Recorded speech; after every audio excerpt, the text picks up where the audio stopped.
Good evening.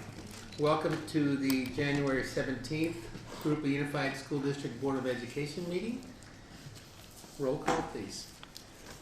President Garcia. Here. Trustee Johnston. Here. Trustee Ortega. Here. Trustee Char. Here. Trustee Mendez. Here. Esmeralda Rosales. Here. Alex Amador. Here. Taylor Sievert, Hooper Valley High School absent. Okay, Alex, would you like to lead us in the pledge today?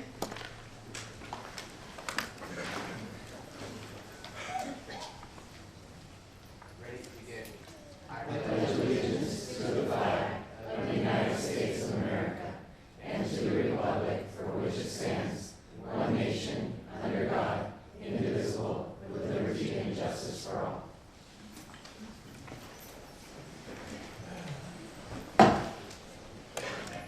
All right. Tonight's inspirational comment will be provided by Ms. Sylvia Ortega. Good evening. Good evening. In remembrance of Dr. King, he once said, "Use me, God. Show me how to take who I am, who I want to be, and what I can do, and use it for a purpose greater than myself." Thank you, Ms. Ortega. Reports from closed session. Thank you. In closed session, the board voted with a 5-0 vote to appoint Nadia Kakish as the new assistant principal at Mira Loma Middle School. Nadia, please stand.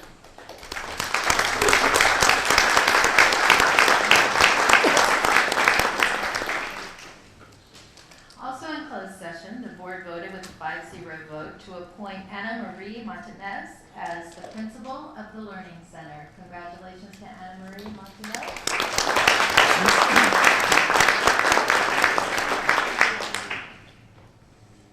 Congratulations, both of you. Okay. Number 1A, student board members. Mr. Duchamp. Thank you, President Garcia. Alex, since you already are used to standing up, would you like to give your first report for Rubidoux? You don't have to stand up, though. He's going to have to do that. Hello, school board members. For the month of January, we don't have really much planned, but so far we're getting ready for our winter rally, which are coming the Summer Games.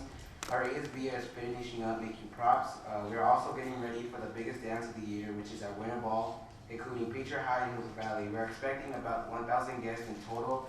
Next Tuesday we have a blood drive, and that same night on the 24th, we have Josh coming for family night to talk about information about plastering. Wednesday the 25th, we have numerous of winter sports competing at home games. The sports include girls water polo, boys soccer, boys basketball. Come out and cheer for your little Falcons. Thank you. Esmeralda, tell us about Patriot. Good evening. So the Link Crew is hosting their Commit to Graduate this Friday. This is where the freshmen go in and they take their pictures in their caps and gowns and really get engaged into graduating. Our blood drive was on January 11th and we got over 400 units, which was really great. Our winter sports are in full swing and ready for league play. Winter ball is this Saturday. We've already sold over 150 tickets, and our toy drive went amazing with the donations of the toys to our families in need in this area. And our Harry Potter rally is on January 27th, and our history teacher, Mr. Dord, has now retired and is being filled in with Mr. Mears. That's all we have for Patriot. Thank you. Thank you. On to item number 2, recognition. Recognize best of the best for October, November, December. Mr. Brooks.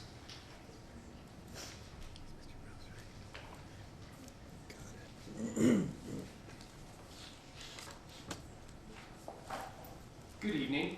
As you know, several times during the school year, we take the opportunity to recognize some of the Jurupa employees for being best of the best. So we received nominations from staff throughout the district who asked that we recognize their colleagues for the service that they provide to the students, their families, to staff members, and to the community. Tonight, we will recognize the best of the best for the months of October, November, and December. So I would like to invite the following winners forward to receive their awards, assuming they're present. So first we have J.R. Broker.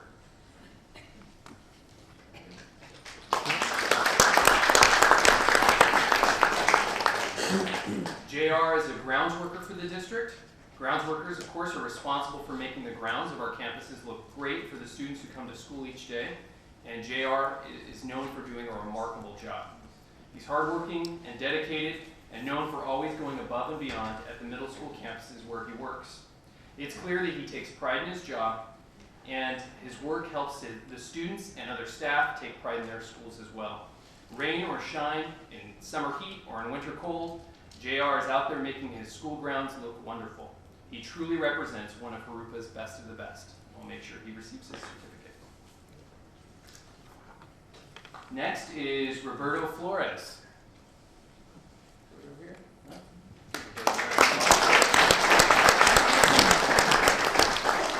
Roberto serves as the registrar at Nueva Vista High School. The office staff at Nueva Vista has seen some changes this school year, and Roberto has proven himself a natural leader there, stepping forward to ensure that students and staff are continuing to receive excellent and efficient service. His support for others has been demonstrated in so many ways throughout this year, including serving as the bilingual contact in the office and by maintaining and modeling professionalism in all of his rapport with students, parents, and staff. With a positive attitude and a kind spirit, he builds morale for everyone. Roberto is an exceptional employee and is very deserving of this recognition.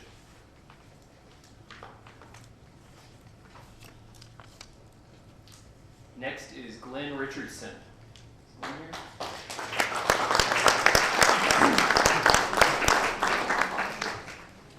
Glenn Richardson is a stock clerk delivery driver. He is known to be a quiet and respectful person, but he is equally known for always offering his assistance to his coworkers. He is ready and willing to do what it takes to make things run smoothly, and his colleagues recognize and appreciate it. For example, during the summer, when the district had a large adoption of the new language arts program, Glenn went above and beyond to assist with the necessary textbook processing to have things ready when students and staff return for the school year. His positive attitude and willingness to help, not to mention his dependability and friendliness, make Glenn a true pleasure to work with. We are happy to have him as part of the Jurupa team.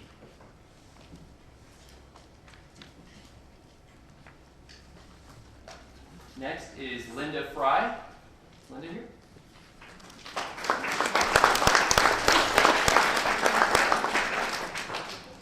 Linda is a teacher at Mission Bell Elementary. In addition to all of her hard work as a teacher, day in and day out, recently Linda led Mission Bell's Family Science Night. For this event, she recruited over 10 other teachers to participate and to provide the program for students and their families. Linda prepared engaging and informative science activities, including blobs in a bottle, build a boat, does it sink or float, and magnificent magnets. Over 40 Mission Bell families were there to participate in the food, fun, and science. For all she does, Linda is truly one of Jurupa's best of the best.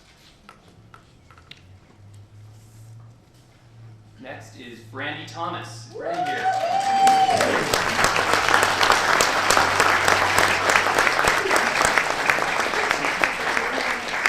So glad you're here, Brandy. So Brandy is a special education teacher at Mira Loma Middle. As a special ed math teacher and the special education department chair, Brandy is a model of constant grace and patience. She has a significant number of responsibilities, but she is always working tirelessly for the best interest of students. She tutors students in math twice a week after school. She meets weekly for parent-teacher conferences and can always be counted on to assist with placements for special education students. Brandy is an excellent teacher and professional, and we are so fortunate to have her on the Jurupa team. Thanks, Brandy. Thank you.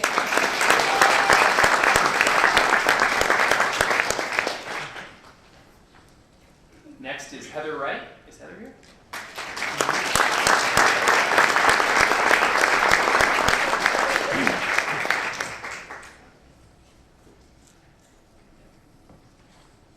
Heather Wright is a teacher at Van Buren Elementary.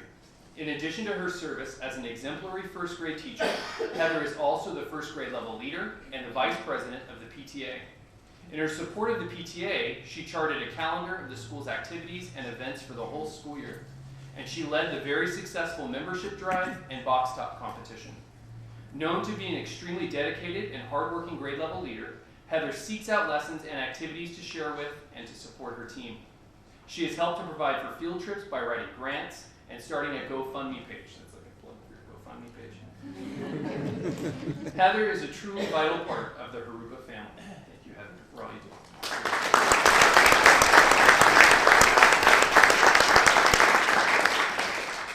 Next is Allison Hessler.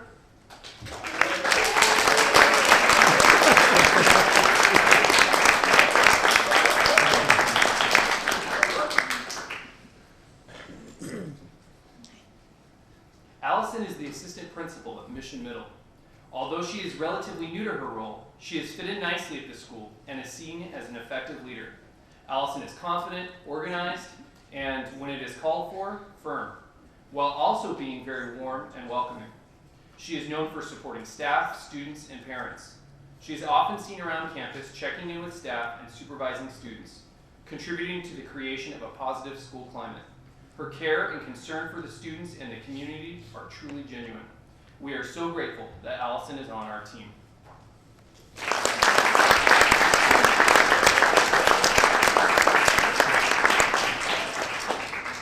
Next is Deborah Segal. Deborah?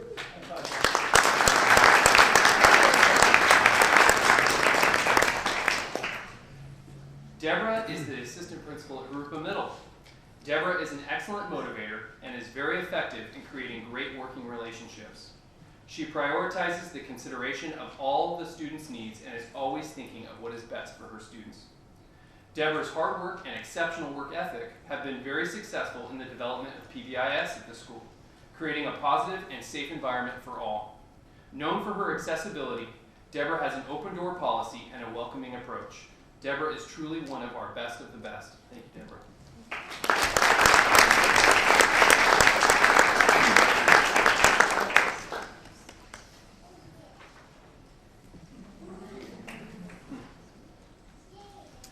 So at this time, I would also like to acknowledge those selected for honorable mention. If any of them are here, I would ask them to please stand when I call their name. Andrew Ayala, Custodian Specialist at the Education Center. Emma Randall, Activity Supervisor at Glen Avon Elementary. Roseanne Salvatore, Clerk Typist at Patriot High School. San Juan, Computer Support Assistant at the Education Center. Chris Terracine, Custodian at West Riverside Elementary. Jennifer Todd, Instructional Materials Technician at the Textbook Processing Center. Maria Bromley, Teacher at Rubidoux High School. Nancy Croston, Teacher at Mission Middle School. Daniel Guzman, teacher at Rubidoux High School. Emma Guzman, teacher on special assignment here at the Education Center. Therese Miranda, special education teacher at Pacific Avenue Elementary. Kathleen Sikaki, teacher at West Riverside Elementary. And Maureen Thurman, teacher at Mission Middle School. So final congratulations to all of our winners for October, November, and December. We are currently accepting nominations for January and for the upcoming months of February and March. And I look forward to celebrating that recognition with you at our first meeting in April. And of course, in May, we will have our annual drawing to recognize our overall winner for the year. Thank you very much. Have a good evening.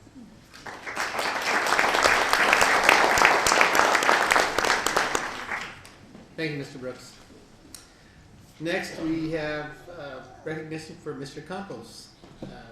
Mr. Dabrowski? Thank you. Mr. Campos, can you please stand? Unidos por la Música is a nonprofit organization who's been serving the Inland Empire with free community programs since 2011. On December 8th, they held their Christmas Ball Gala, where they honored community leaders and award-winning artists who have supported Unidos por la Música in 2016. Our very own Mr. Jose Campos, Director of Parent Involvement and Community Outreach, was recognized as their Community Partner of the Year. Congratulations, Mr.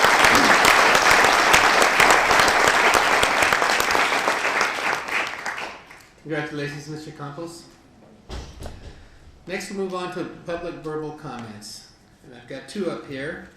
First one, Mrs. Ramona Sanchez.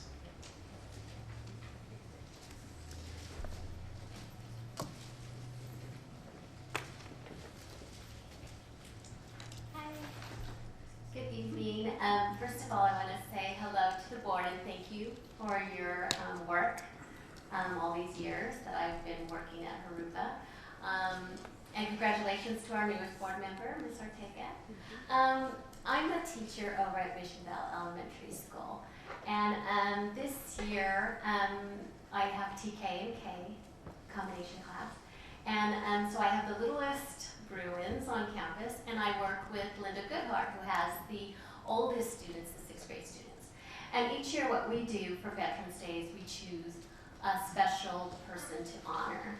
And so we chose our president, Robert Garcia, and so I wanted to present him with some letters that the 6th graders wrote.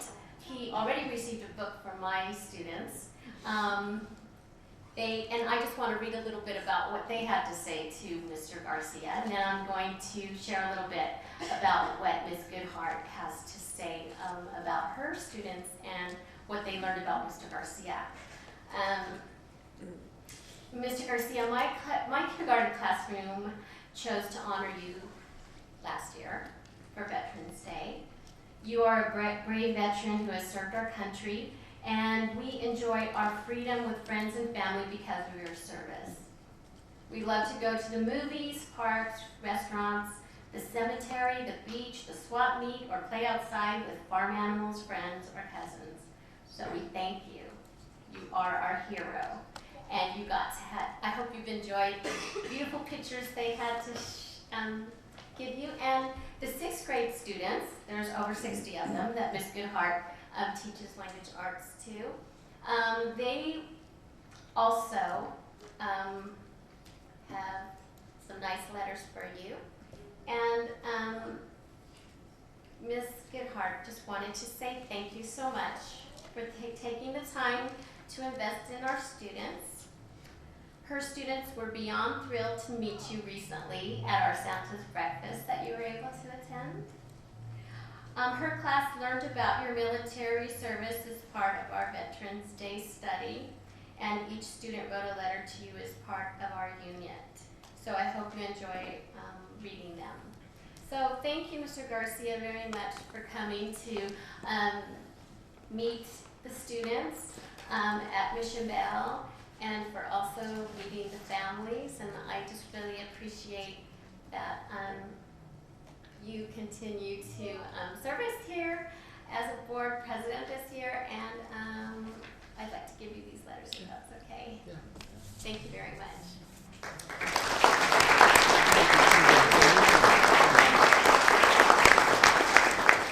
Thank you, Ms. Sanchez, and please let Ms. Goodhart know I'll be by when I get a chance. Okay. Thank you. That was very nice. Next, we have Mr. Rob Little.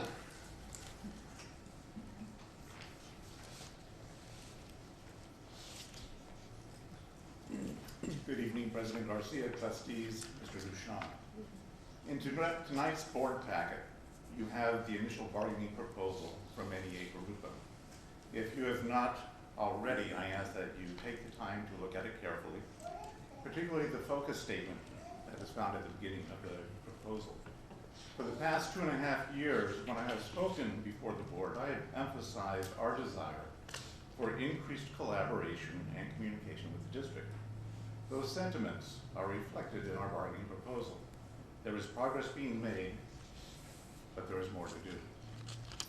I have also spoken to you about the increased workload and requirements and the demands these place on our members. To be fair, whenever I have asked the district to meet or to form committees to look at these issues, they have agreed to do so. I appreciate that. And we do try to work in a collaborative manner. And I come tonight in that same spirit. We have a staff of highly qualified professionals. The superintendent frequently states that he would put them up against the staff of any other school district. Yet, they are not given the opportunity to exercise their professional judgment in providing and implementing the curriculum in their classrooms. The district is promoting a prescriptive curriculum with seemingly endless tasks of questionable value. We know that there is not one best way to teach. So why is it we seem to be heading down that path? We have a veteran staff. Over half of our members have been teaching in the district for 13 or more years. They know how to teach. Let them teach. Let them use their creativity. Give them the tools they need. Let them know what the goals are. And let them determine the best way to get their students there. They can do it. They want to do it. Ultimately, the district and we have the same objective, the best education for all of our students. We are professionals, we are experienced, and we have the passion. We are asking that you listen to us and give us the freedom to use our professional experience and judgment in the classroom so our students can receive the best education possible. Together, we can accomplish this. Thank you.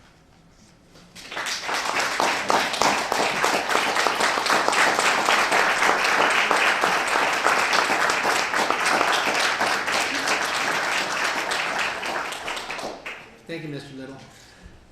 I have no other comment cards. Anyone else would like to come up and speak to the board? Okay, move on to item number 4, administrative reports and written communications. First item, report on Jurupa Unified School District's expanded learning after-school programs. Is that you, Mr. Dombrowski? It is. Okay. Tonight we have Lorraine Mooney, Director of Curriculum and Assessment, who will provide that report for you. For some reason, I'm missing some of the names on this.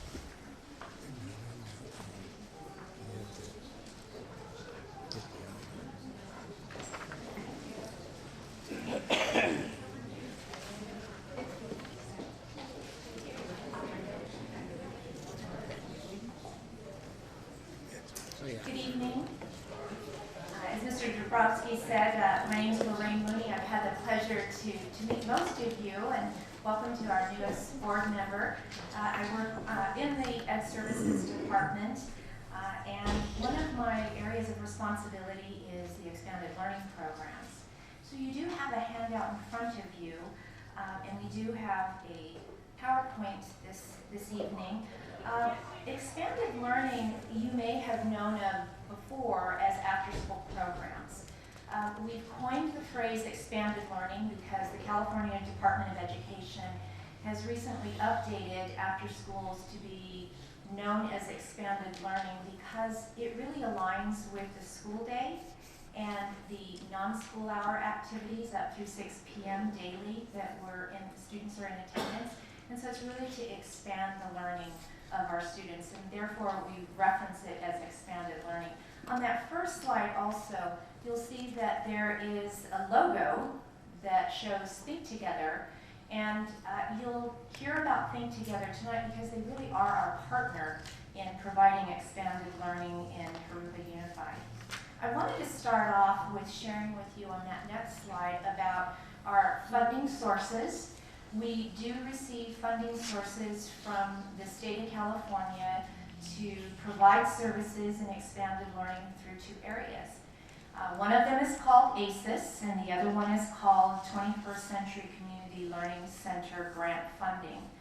I apologize, there's an error on yours. It's corrected on the slide, but the ACES is the After School Education Safety. It's a grant, and it's a state grant that funds 13 of our elementaries and 3 of our middle schools.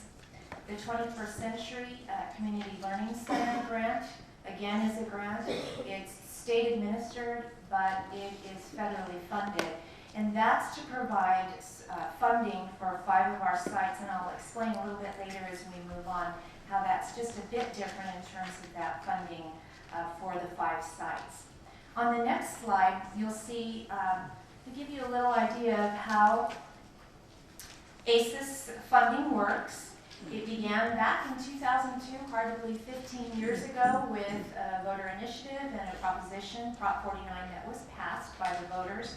And that allowed our Department of Education to release an application to schools that had 50% or higher of students who receive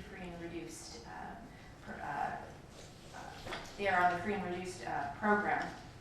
And so basically back at that point, the district did apply for all of our elementary schools and all of our middle schools. At this point, we did get funding for 13, as I mentioned in the slide, for 13 elementary and 3 of the middle schools. If you look at the visual there, that brings in, for both ACES and 21st Century, over $2.1 million in the 16-17 year to fund our expanded learning in the district. So how does our 21st Century Learning funding work? Well, as that was a federal fund, that started back with No Child Left Behind in 2001. That allowed the state of California to be able to administer funds for expanded learning. Recently, with the Every Student Succeeds Act that was signed into law in December 2015, that maintains that. So we're still able to receive both ACES and 21st Century. That one is on a 5-year cycle. So when we apply and receive grant funding, that is for a 5-year period. What's the goal of the grants? For ACES, it's to encourage our students to participate in academic enriching activities during non-school hours in a safe environment. And when we're talking about the non-school hours, that's when the hours when students are dismissed up to 6 p.m. on a daily basis, Monday through Friday, every day the school is in session, including when they dismiss early on Wednesdays. So our programs run every single day of the school year that students are in session. Our 21st Century, again, has the same kind of goal where we're looking to support students with academic enriching activities, academic support. Again, that's every day that school is in session until 6 p.m. One area, however, that 21st Century differs is we're able to use that funding for our summer programs that we have running here in the district. And I'll talk about that in a little bit as we move on. The components on the next slide are twofold. Academic, so when students participate after school until 6 p.m. daily or 6:30 if they're in middle school, there is always an academic component, whether that's reading or mathematics or history, social science or STEM activities. They have a daily activity in which they're going to get some academic support. They also have enrichment activities that are provided for daily, and that could be in the form of the arts. It could be in the form of health and nutrition, youth development, youth service, community service. So those are the two big focus areas that we look at in terms of providing services in the expanded learning. On the next slides, you're going to see the charts that show what the actual site fundings receive based on these two different types of funding.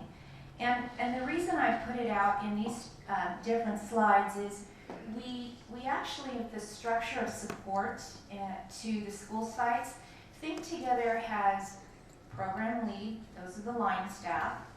Then they have a site coordinator. Each one of them has a site coordinator at their site. And then above that, we also have assurance coaches.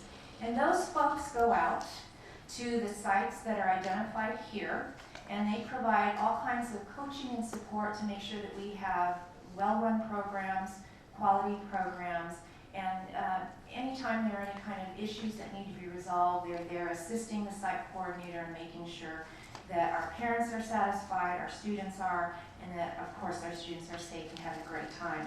These first sites here, you can see Glen Avon to West Riverside. Those are elementary sites along with all of our middle school sites that are supported by an assurance coach. And then the next slide also shows the remaining sites from Granite Hill to Van Buren. So it's basically all of our elementary sites with the exception of 2. And you'll see that either they're funded by ACES or they have funding by 21st Century. So I'm going to bring you back to that first chart. Glen Avon has the ACES funding, but if you step over and look at Ina Arbuckle, you'll see that they not only get ACES funding for their core program, They also get some funding through 21st Century to expand their core program. So that adds about 20 additional students that they can serve a day. That's why they have that asterisk there. For Rustic Lane, again, their funding primarily is through ACES, but 21st Century allows them to have summer program run. So that's what that little X is for that funding source. And the same for Sunny Slope.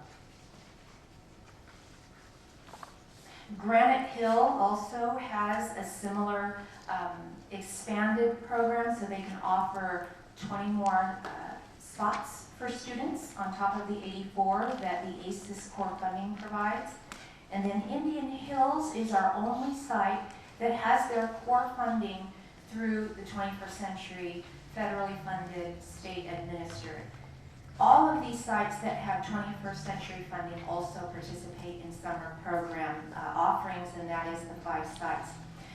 Our summer programs are really wonderful. They're interesting because we have the priority go out to the students who are attending the site where the funding is provided, but we also open it up to students across the entire district.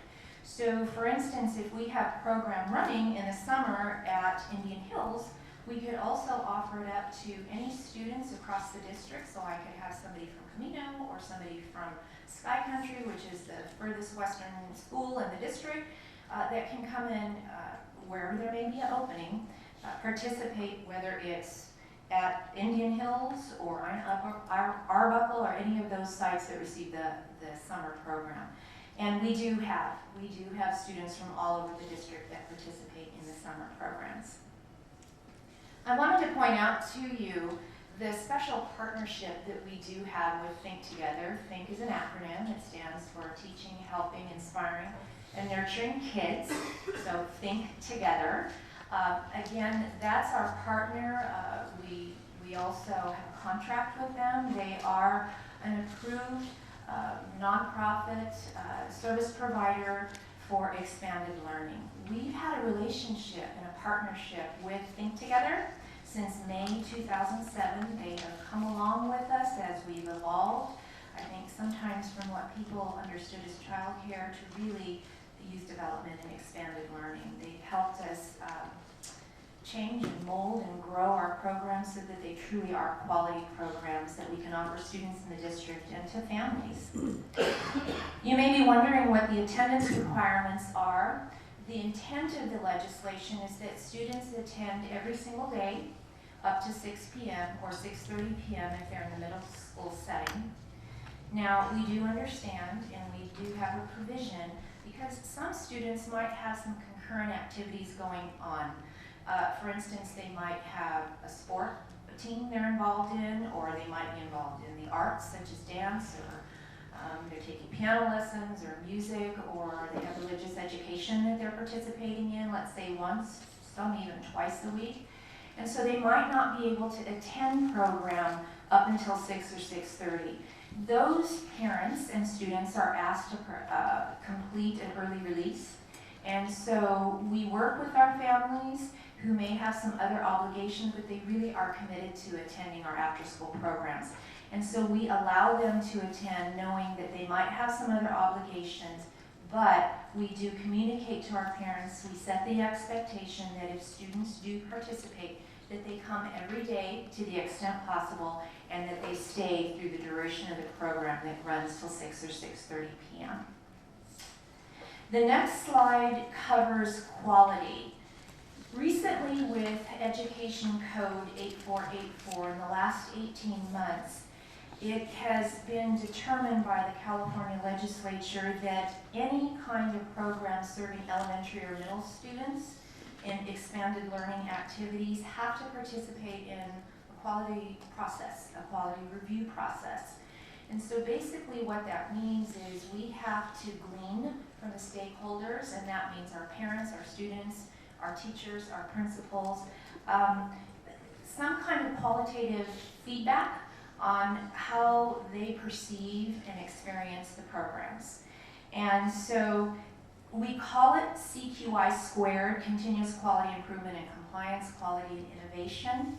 and we are engaged to assure that we do have not only our service points of quality where the kids are really participating in engaging, hands-on, innovative youth development activities, but we do know we have quality programs. We know it because our mission and vision is stated.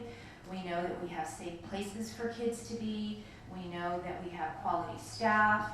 And so there are all kinds of activities that we do, that we document now, that we also have to submit to the state of California, the Department of Education, to assure that we're participating in a quality type of a process. So what are some of those types of feedback we receive? If you look at the next slide, we look at feedback from principals, parents, and students, as I mentioned. Now, we do this every year. Think Together works with the district to make sure that any kind of survey that's sent out really elicits the perspective and the experience that these groups have in terms of expanded learning. So I'm very happy to report to you in our most recent survey that 93% of principals who were surveyed, or rather over 93% of principals surveyed, said they felt that the program was organized, that it was safe, it was well managed, and they would recommend it to other school sites in the district. Regarding our parents, we're happy to report that over 90% indicated that they felt it was a safe place to send their students, they liked it, they felt it was organized, professional staff, knowledgeable and caring staff, and that it was instrumental in the overall success academically and emotionally of their students that participate. And regarding our students that participate, that's our elementary and middle school students, we have over 88% say that they participate and that they like to and that they feel supported by their staff. So this is the kind of feedback that we do want to send out there and also receive, and also go over to see how can we improve and actually even get better, because we would like to see that at 100%. On the next slide, you'll see that we also look at data. Now, we're not looking necessarily at our statewide data. Think Together pulls together and assists in putting together some assessment data that's going to help us determine how we're coming along with some of the measures of academic achievement. And so they put together a fluency progress type of assessment and a word proficiency assessment. And on that next slide, you can see that we've got first, second, fourth, and fifth graders who take the word proficiency assessment that is put together by Think Together. And those students in those groups actually exceeded what that goal was.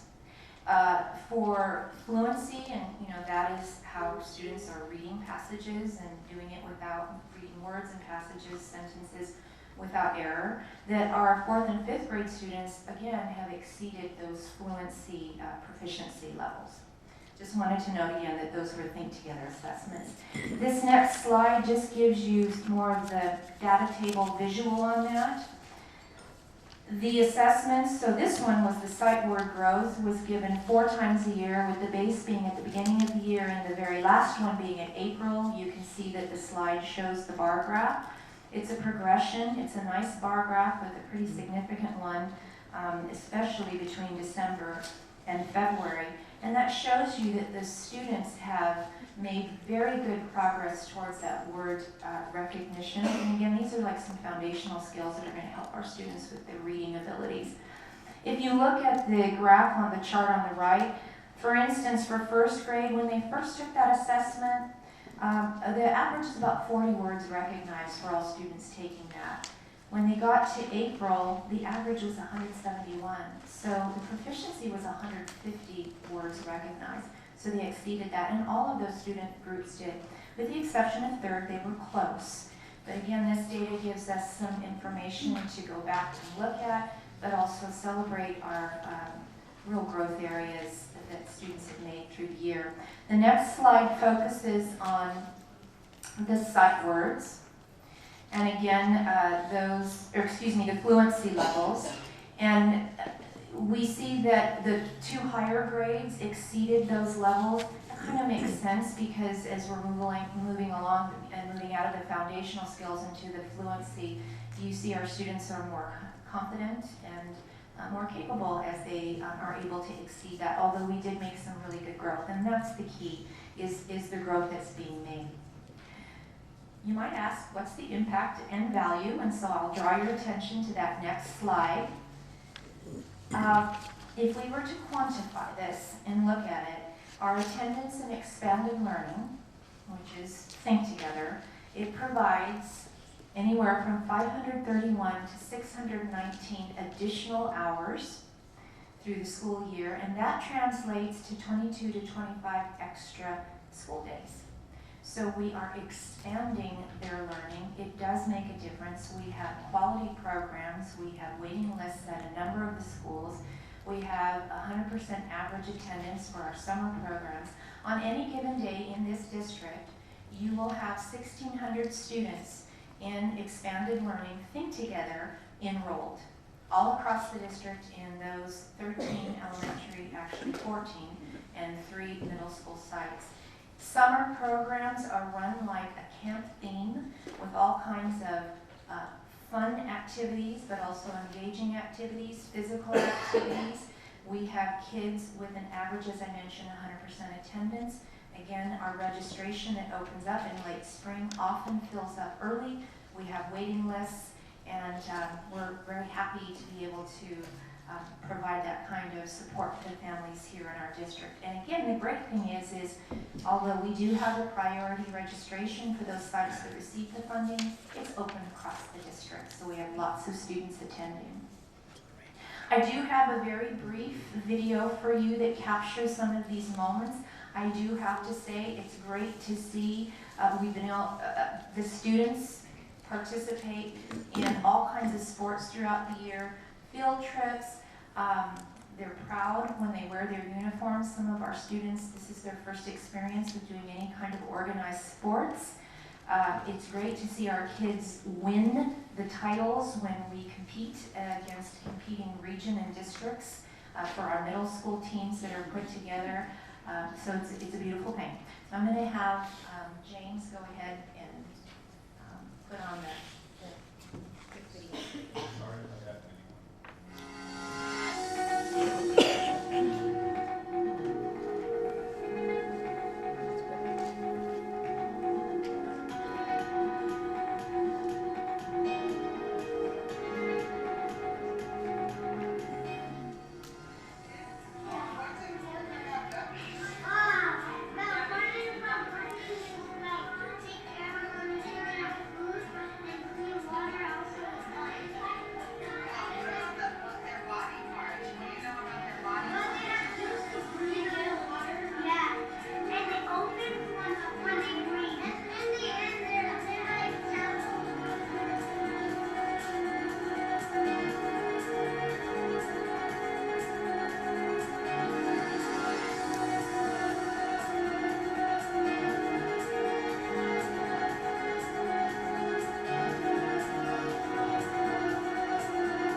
Yes, just go ahead. Ms. Mooney, where do I start? I think he has a great program, and the sample of the video of learning opportunities that students have is just the tip of the iceberg. I mean, the sky's the limit in the imagination in terms of the staff and everybody that's involved in this program. But my real question is, out of the two programs, are there similarities in their programs, or are there some differences between the ACES and the Think Together after-school programs? They're really seamless. They Okay. really focus on the same thing, which is the academic enrichment and the other enrichment activities. So they really, you wouldn't be able to say, this is 21st and this is ACES. So they really are seamless. The great thing is that our 21st century funding allows us our summer programming. I'll have to visit the ACES because I'm fairly familiar, like I said, with Think Together, but it wasn't as much, so I'll have to make a visit. Thank you. You're welcome. Any other questions for Ms. Mooney? Thank you. Ms. Ortega? Yes, I had a question. How many hours are the families committed to? That you were talking about that some families can't make it all the hours. So how many hours do they have to be there? I'd say on average, and I do have some of the staff from Think Together here behind me, that most of the students attend every day with maybe a few that do the one day that they're unable because of, like I said, they might have CCD that is on Wednesday starting at 5 o'clock. So they'll need to. But for the most part, and I will admit, we ran into a little bit of challenge with when we were getting some quality support from the county. Sometimes our families really weren't clear on the expectation that program ran till 6. And so we did get that redirect. And that has been something of recent. When I say that, I mean in the last 12 months that we really made sure to communicate to our families, because it can be done, that it's every day and until 6 or 6:30, depending on which campus they're at. So, good question. Thank you, Ms. Mooney. Thank you for this very detailed report. Really appreciate all the effort You're welcome. you and your team put into that. Okay, next on to item 4B. Dr. Hanson, you'll provide us with a facilities report? I will. Thank you. So I'm not going to spend a lot of time going over all the projects because we have so many that are moving right now, but I just wanted to give a brief update on some of the work that was done over the winter recess over those 3 weeks to keep you informed. The major work that took place was obviously preparing for rainy weather, the rainy season. We also did a significant amount of work at Mission Vale Elementary School. We relocated a portable classroom over to Rubidoux High School to help support their medical administrative assistance program, and also at the Learning Center to help to allow them to open that program up, as we saw last week, and then some other various site improvements. So in terms of winter prep, we put together 300 sandbags and so that they are available in the case that they're needed. We jetted out multiple drains at various sites and completed about 30 work orders to address roof leaks. And after last week, we found more that we're chasing now as we work through it. So our guys have been working diligently on making those repairs and help out our schools.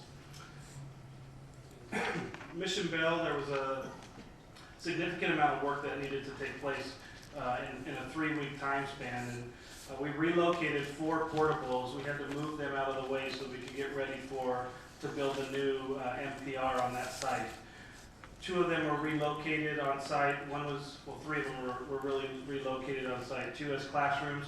1 became the interim office. We moved everybody out of the main office because that will be demoed in the next couple of months. And so our guys worked diligently on getting that space available for an interim office during the time of construction. There was a lot of electrical infrastructure done throughout the site. We relocated the MDF from the main office into its new permanent location in the MPR. And obviously, with the relocation of the portables, had to do some path of travel upgrades on site. These are just some project photos to show some of the work that took place. This was in combination with a contractor as well as our maintenance and operations staff working or participating in that work.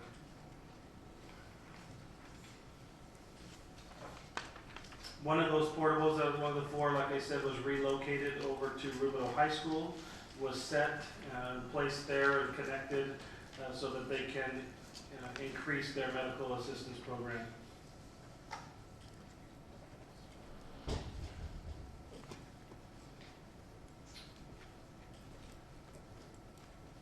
So as I stated, the one over at Rubidoux High School, we dropped it in, hooked it all up with the electrical, and we'll be putting in a sink so they have a wet lab there.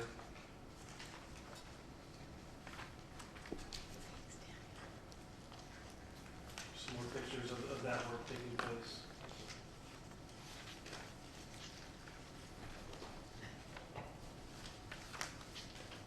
James, could you move me?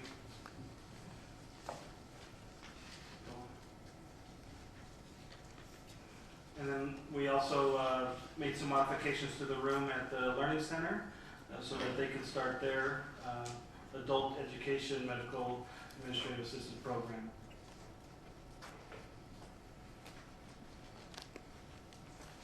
And then some of the last projects that took place, we added wheel stops at the Rustic Lane parking lot. We put in new carpet at the Jurupa Valley High School band room, new choir risers at Jurupa Valley High School, and then resurfaced the athletic training room to a slip-resistant surface. Picture there of the band room at Jurupa Valley.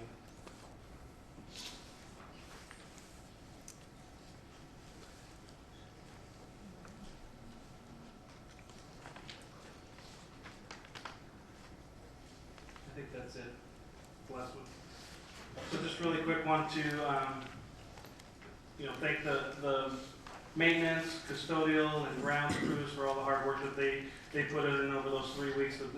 The timeline was short, but a lot of work was done, and it couldn't have happened without the hard work of Mr. Tolan, our supervisors, and the maintenance operations staff. Any questions or comments for Dr. Hanson? Nope. Thank you, Dr. Hanson, for the report. On to item 4C. Mrs. Elsig. Thank you. The board will have reviewed in closed session the district's preliminary proposal for reopener negotiations with NEA Jurupa. If the board has prepared, this proposal will be publicized at this time to permit public comments in the verbal hearing session at the next regular board meeting on February 6, 2017. And this is for information only. Thank you. Item 4D. And the district is in receipt of the initial contract reopener proposal from NEA Jurupa for the 2017-18 school year. It is recommended that the board receive the proposal and withhold comment at this time. The proposal will be publicized will be publicized at this time to allow for public comments during the open session at the next board meeting, February 6, 2017. Thank you. Thank you, Mrs. Elsig. Item 4E. Mrs. Ford. Yes, we have Ms. Charlene Watson from Nigro, which is the district's auditing firm here this evening. If you can come on up, Charlene. And she will be providing a brief presentation on the district's 2015-16 audit report. Good evening. Thank you so much for having me. I'd like to just start off by giving thanks to the Business Services Department for their cooperation with the audit. They really take the brunt force when we're there. So like Paula said, I'm just going to give a brief walkthrough of the report. We'll start with the objective of the report, which is basically to express an independent opinion on the district's financial statements, as well as determining whether the district is in compliance with applicable applicable laws and regulations, both federal and state. So for the 15-16 fiscal year, the district received an unmodified opinion. That is considered a clean opinion. It's the best one you can get, so congratulations. Continuing on the next few pages, you have the management's discussion and analysis. This basically gives you the major highlights of the year. You'll hit on things such as net position, long-term debt, and capital assets if you flip through there. From there, you get into the financial statements. First, you have the government-wide financial statements. These are usually a little more familiar to everyone. This basically reports the information for the district as a whole using similar accounting practices to like a private sector business.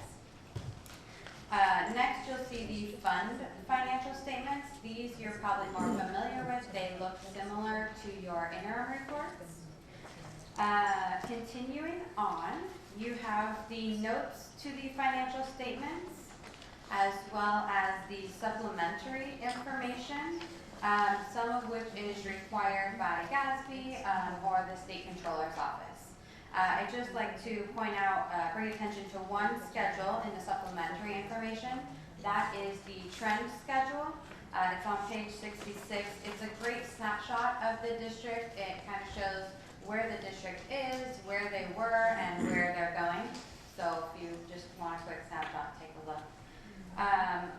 The next section is the other reports. These are basically the reports that indicate that our audit was conducted in accordance with the government accounting standards, as well as the K through 12 state audit guide and OMB uniform guidance. And no material weaknesses noted.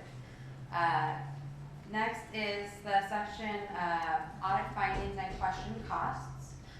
This basically will list out any findings if the district had any. There was one finding. There were no financial statement findings, no federal findings, but there was one state compliance finding that was related to the unduplicated pupil counts, which I'm sure you guys have all become familiar with. So basically, and there was only one exception, but unfortunately, we are required to report even one exception if we find it. So that was basically just a student who was reported as eligible for a free reduced price meal, but didn't have the support to back that up, like an application or something. The last thing I'll note is the management comment letter, the last couple pages of the report. These are not significant deficiencies, just things that we want to bring to your attention. Any questions? Just a comment, even though those last findings that you said are not significant, I think it's really important as part of the process of having this audit for us to pay attention to those, because as I read through those, sometimes even these minor things that are not attended to can lead to more difficulties for a district. So it's nice to know that they're there and for us to take advantage of the report and address it. So thank you. Any other questions? Thank you, Ms. Watson. Thank you so much.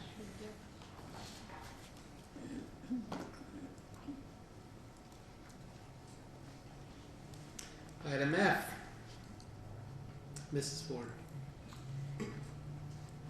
The Riverside County Office of Education has notified the district that its 2016-17 first interim financial report has been received with positive certification and has been sent on to the California Department of Education for to be notified accordingly.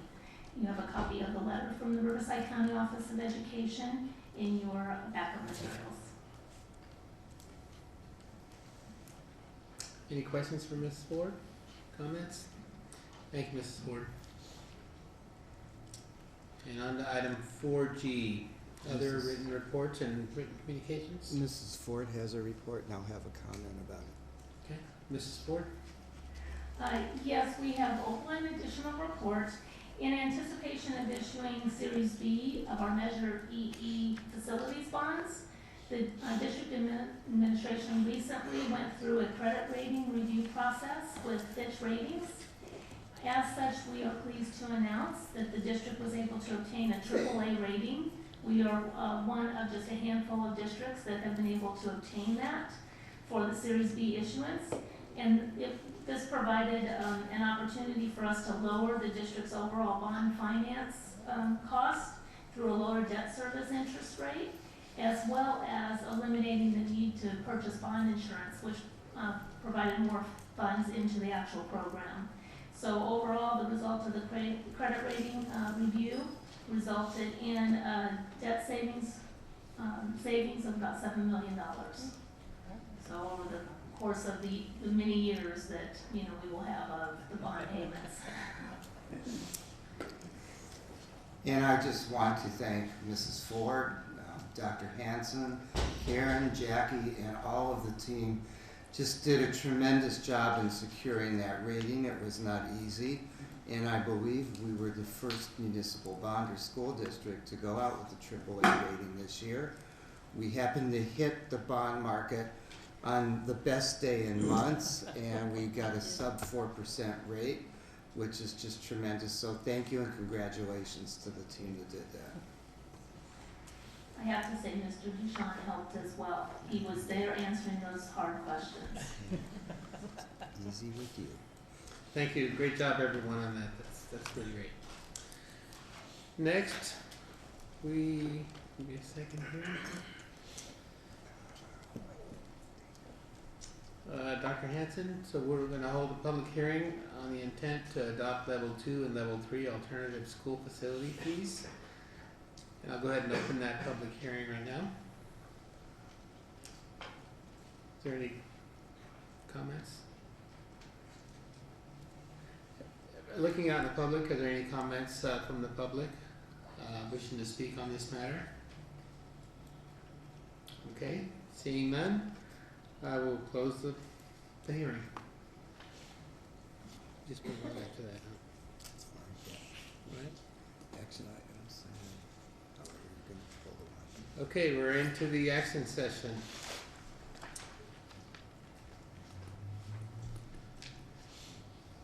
Give me a second.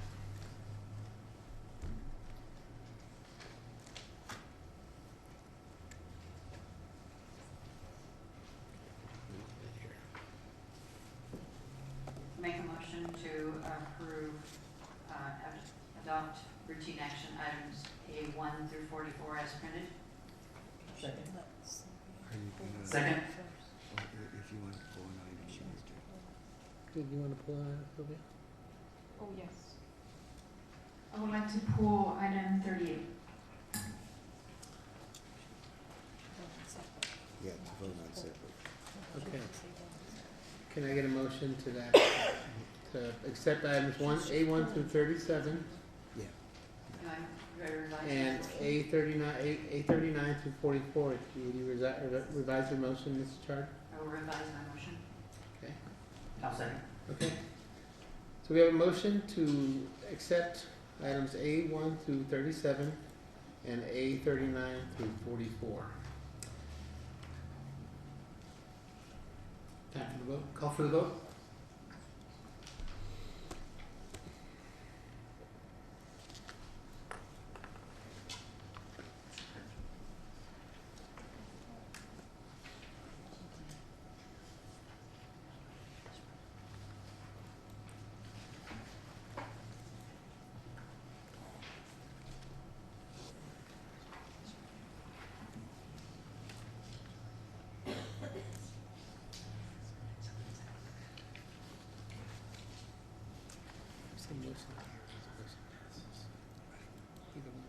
Yeah, I think you're supposed to talk about it. Motion passes 5-0. And we need a motion on A38.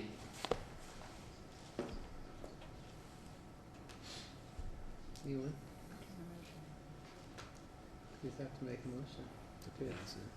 Motion to, Remove, to take the item 38? we just need to make a motion for A38. I'll make a motion that we accept A38. Second. Okay, we call for the vote. Can't discuss that one anyway, huh?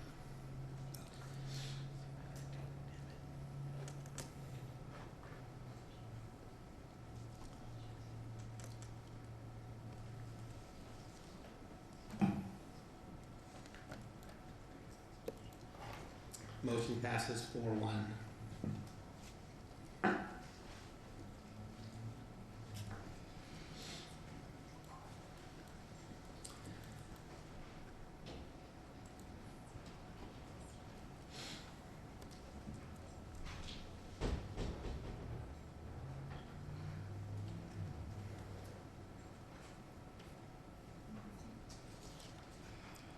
On to item B, award bid number 16-17-03 PD, Jurupa K through 8, number 5 project.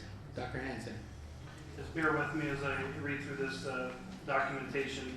On November 21st and 28th, the administration solicited bids for the rebid of Category 17 HVAC for Jurupa K8 number 5 project. All the bids were received for this category work were rejected prior on November 14th by the board. On December 6th, the district accepted and opened 7 bids for the project, and those bids are as follows. District staff carefully reviewed each individual bid package received. During this review process, it was determined that All-Star Air Systems listed a subcontractor who had not been pre-qualified at the time of bid opening. Prior to the district making this determination, Arrowhead Sheet Metal issued a bid protest for the same reason. Because the use of pre-qualified contractors is a statutory requirement, staff recommends All-Star Air Systems be deemed non-responsive and affirm the protest received from Arrowhead Sheet Metal. Subsequently, All-Star Air Systems issued a bid protest alleging Arrowhead Sheet Metal failed to properly execute the bid bond and ensure their bid form was signed by the required authorized officers. District staff determined the bid bond from Arrowhead Sheet Metal is valid and the signatures on the bid form are satisfactory, although the bid did contain some minor irregularities. Based on this information, staff recommends the board reject the bid protest received from All-Star Air Systems and waive the irregularities in Arrowhead Sheet Metal's bid as they are minor in nature, do not provide Arrowhead Sheet Metal with an economic advantage. Staff recommends a contract be awarded to Arrowhead Sheet Metal for this project. That's the recommendation being made tonight. Motion to approve. Motion by Mr. Mendez, Second. second by Mrs. Chard. Any questions or comments? Yes, Dr. Hanson, does All-Star Systems have any other recourse now that they have been denied their claim? No, they had an opportunity to come tonight to state their position, but no, we vetted this with our attorney and we're good to go. Thank you. Any other questions? Call for the vote.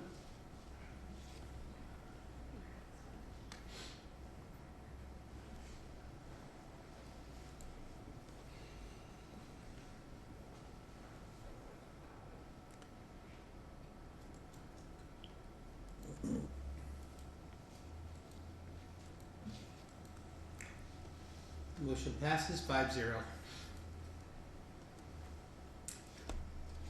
Item C, award bid 16-17-05 PD, Jurupa Valley High School Innovation Center. Dr. Hanson. On December 2nd and 9th, administration solicited bids for the Jurupa Valley High School Innovation Center project. The scope of this work for this project includes modernizing a portion of the C wing at Jurupa Valley High School to provide flexible STEAM learning spaces. The project was bid and will be constructed using a multi-prime delivery system in 9 individual categories.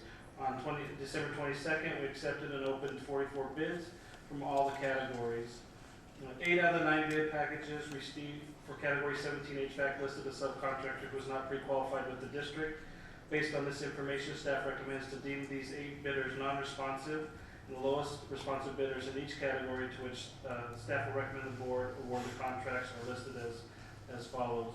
Administration recommends, and this will be funded with Measure E funds.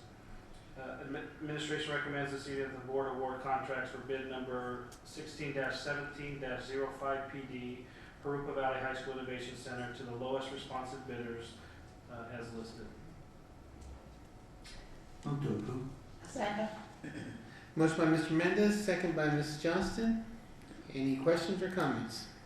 Just an observation, I see that All-Star Air Systems are in here now, so Yeah, learned from the first time, I guess. it's just good to see, thank you. Any other questions or comments? Call for the vote.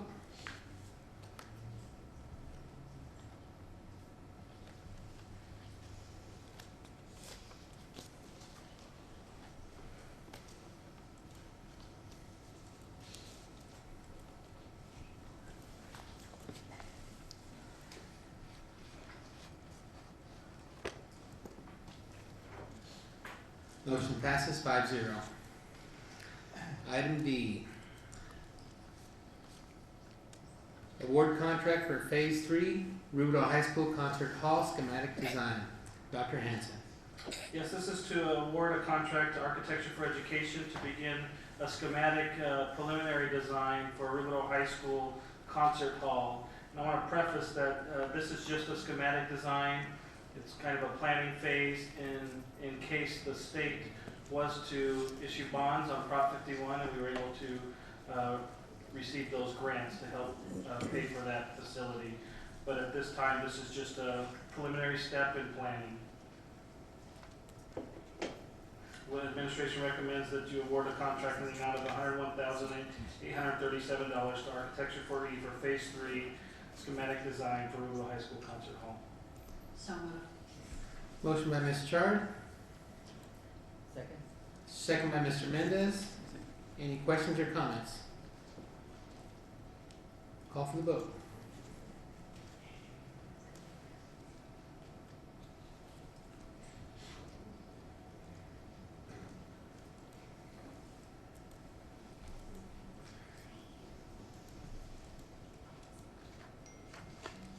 Motion passes 5-0. Item E, award contract for parent trainings to El Sol Neighborhood Education Center. Mrs. Ford. President Garcia, I will recuse myself from this item as I am employed by El Sol Neighborhood Educational Center. Thank you, Ms. Ortega. She where to go? Yeah.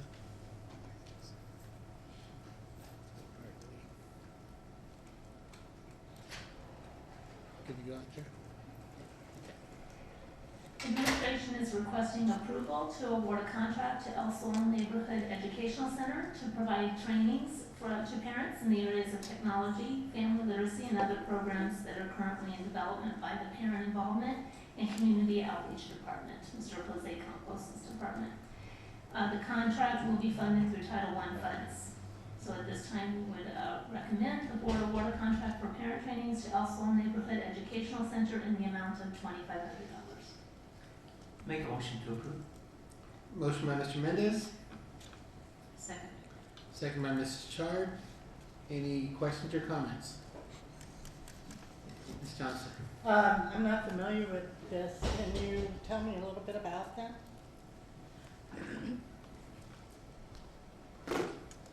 Organization.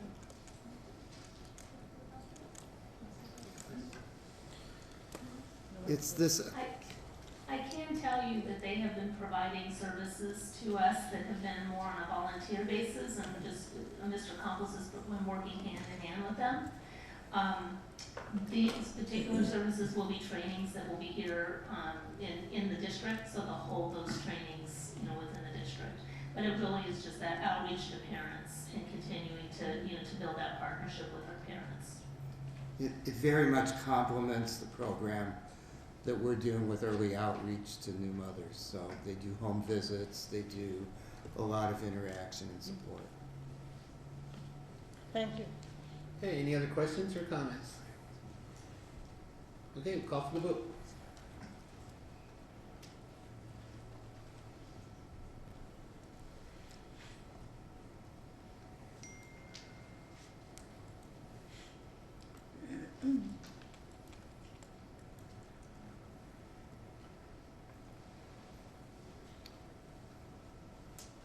Okay.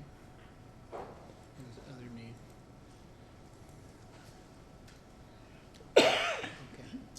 Okay, it's good. Motion passes 4-0.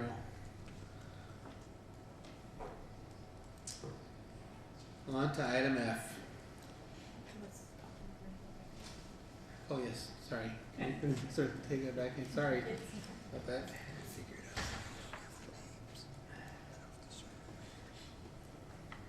Well, I have them now. It's just the top part I didn't have. The first part of the meeting, for some reason I didn't have it. Okay. Item F. Approved nomination of parent representative to Riverside County SELPA Community Advisory Committee. Mr. Durowski. Thank you. Each SELPA or Special Education Local Plan area is required to have a community advisory committee. We are a member of the district, Riverside County SELPA, and so they ask that each district nominate parents to serve on that committee. And tonight we're nominating Ms. Carolyn Holland to serve on that committee. She's expressed a willingness to do so. She's the parent of a disabled child attending schools in our district, and we've had positive experiences with her and have great confidence in her ability to come and represent the students of Jurupa. Thank you. Move to approve. Motion by Mr. Mendez, second by Mrs. Chard. Any questions or comments? Okay, we'll call for the vote.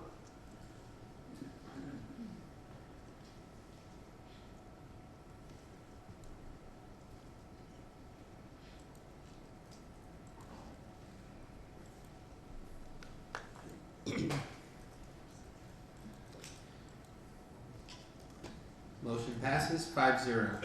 Item G, adopt resolution number 2017/48, adopting a school facilities needs analysis and establishing and adopting alternative school facility fees. Dr. Hanson. Yes, Cooperative Strategies has prepared a school facilities need analysis that justifies the collection of alternative school facility fees. The school needs analysis demonstrated that level 2 fees in the amount of $3.61 per square foot and level 3 fees in the amount of $7.42 per square foot are justified. This is a slight decrease from the previous year where the level 2 fees were $4.05 and $8.10 in level 3. The needs analysis was made available for public review through December 16th through January 17th at the Ed Center, the Glen Avon Regional Library, and in my office. In order to collect the alternative school facility fees, resolution number 2017/48 will need to be adopted by the Board of Education. The resolution of the school facility needs analysis are included in the back of the materials. Administration recommends this evening that the board adopt resolution number 2017/48, adopting a school facilities needs analysis and establishing and adopting alternative school facility fees. Move to approve. Motion by Ms. Johnston, Second. second by Ms. Ortega. Any questions or comments? Yes, Dr. Hanson, how was it publicized to the community and I guess to groups that are currently using our facilities or potentially using our facilities so that they would have an opportunity to come and review the suggested change in fee structure? So the report is made available at those various locations so they can view the report, ask questions. We also have the fee schedule on our website, so developers and builders have those fees available to them as well. And any negative response or reaction from any of those groups? No, we didn't hear any response one way or the other. Okay, thank you. Any other questions or comments? Okay, we'll call for the vote.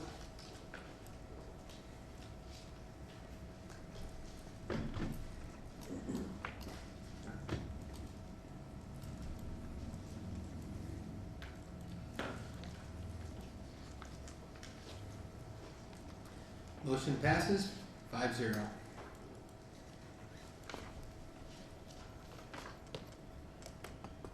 In item H, for the board, here are your the appointed committees. I think I got everybody where they wanted to be.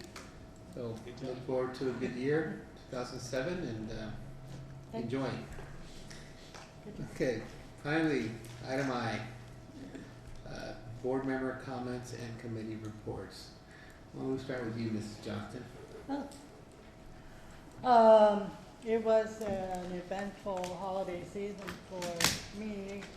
I had a daughter moving into a new house over Christmas and then trying to get presents and getting them wrapped and everything, but I made all my donations in the community first and then I moved on and tried to take care of family. So it was wild, but it was a good holiday.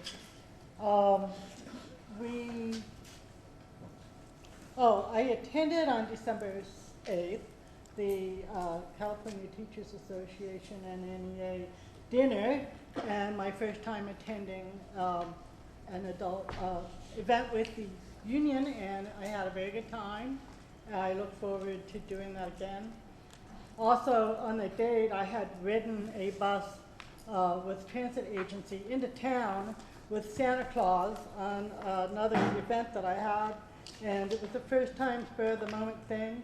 So I was able to stay in town for the dinner, but I caught a ride home with Miss Cornejo, and it was delightful.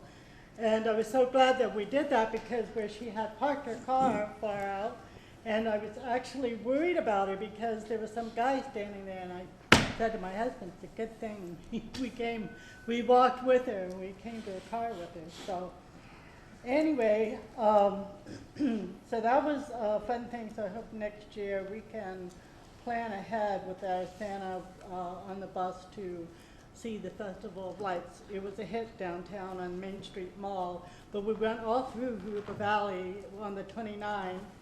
And so next year, try to get ahead of it so we can plan to have families with children on the bus, because we didn't have any. But,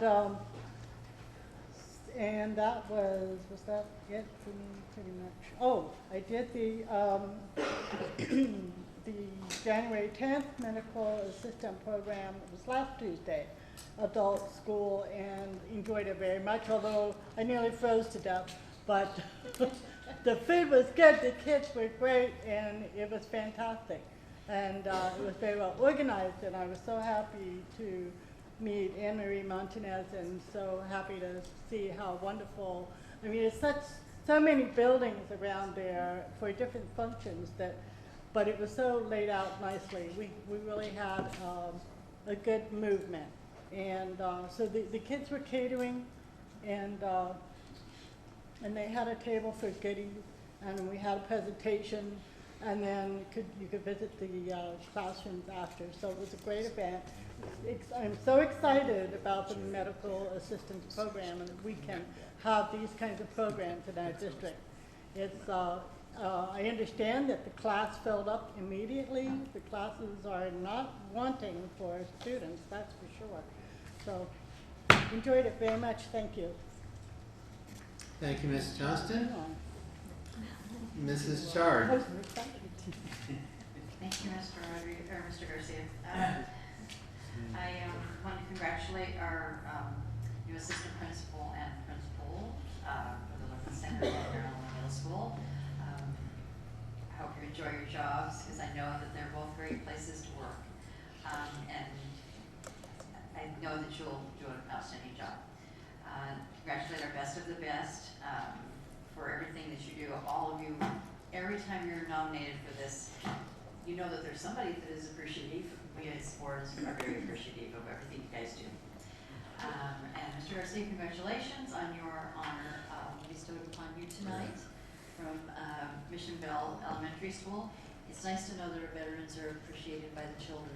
It's something I found out this year. My father-in-law passed away earlier in the year, and we went to a ceremony in San Diego at the cemetery there. And they have wreaths across America, and those are for the veterans. And it's a program that the children learn.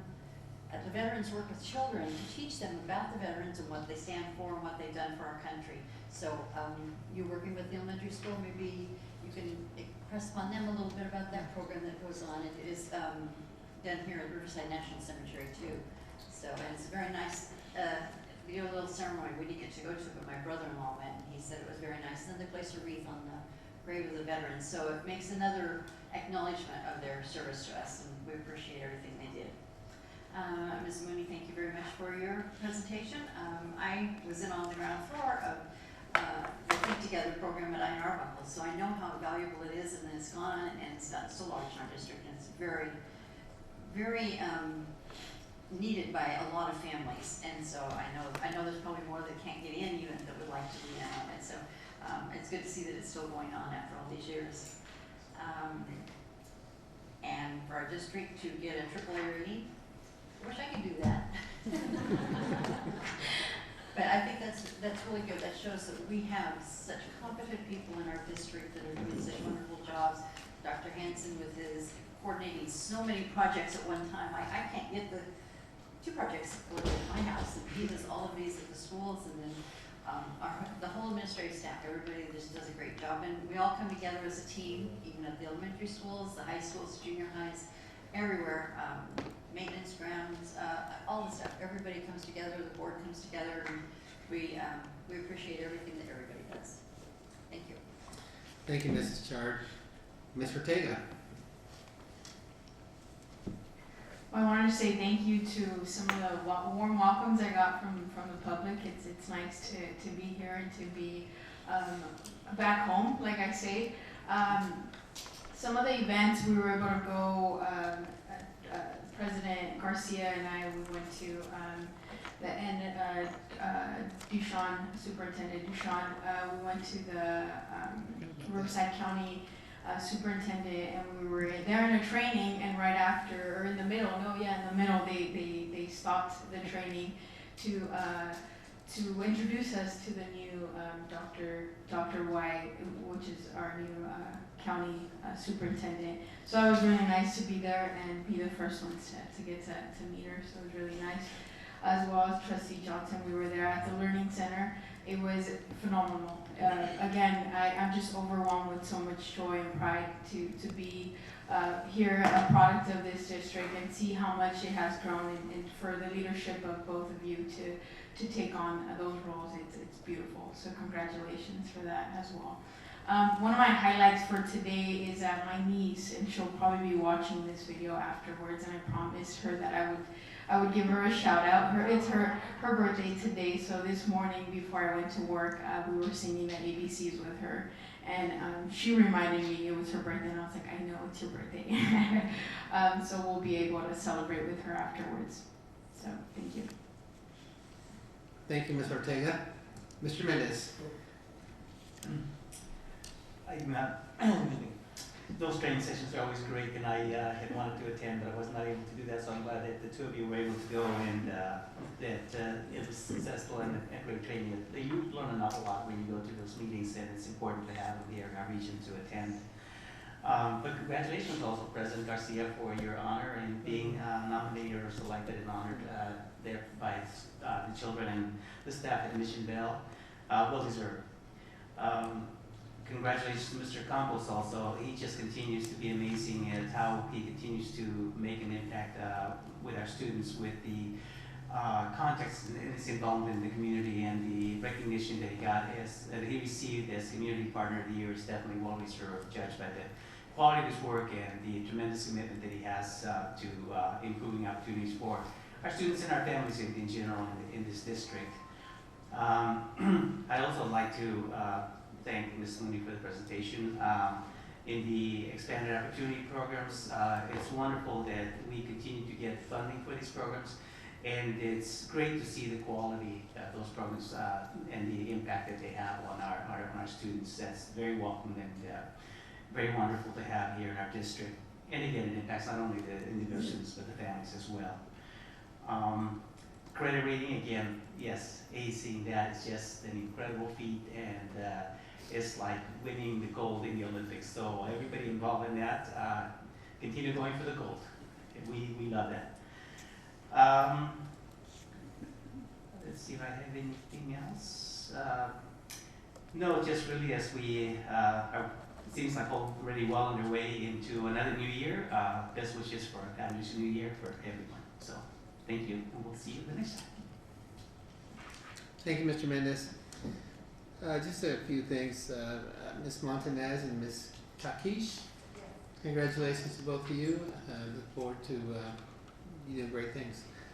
And Mr. Campos, congratulations to him. I mean, he just does so many great things, and I'm glad that he was recognized tonight.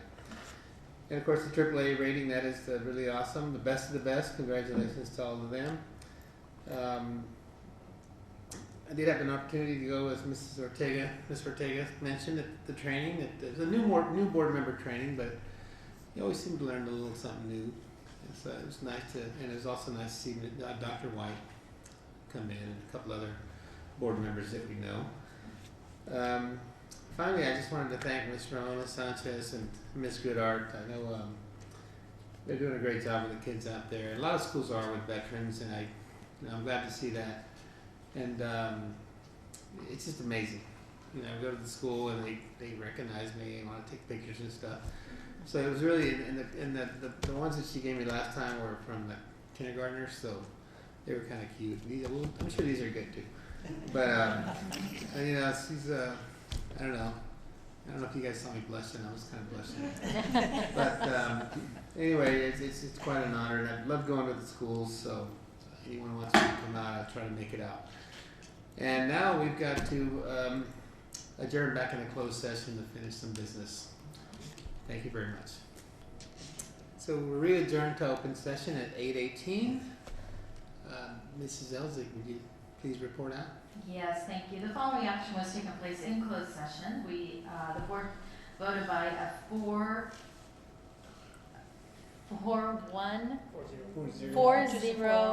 vote with Linda Chard abstaining.